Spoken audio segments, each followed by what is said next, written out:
ของป่า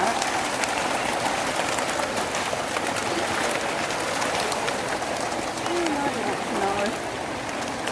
ป่าหลายขนาดพี่น้องเลย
คนมาให้บุญหลายขนาดนั้นพี่น้อง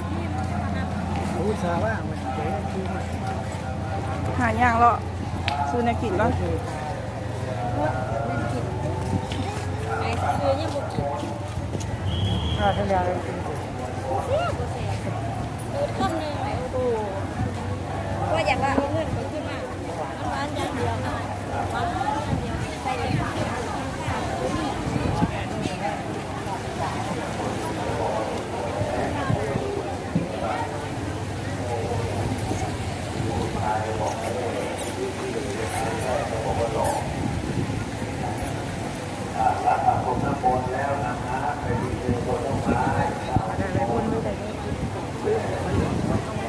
เอาน้ำไปฝากพ่อแม่ธรณีเอาเต้าดินน้ำวางไว้ที่เต้าดินน้ำวางไม่ต้องเอาไปบอกกันไม่ต้องเอาไป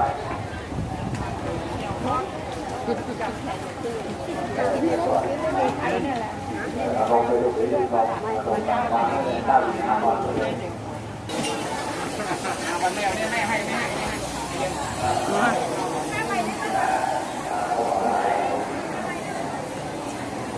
กับ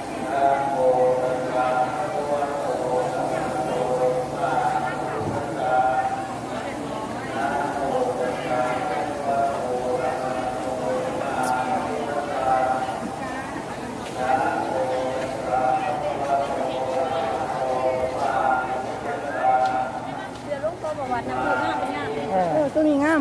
ที่เราไม่เห็นบ้านที่เราไม่เห็นอยู่ด้าน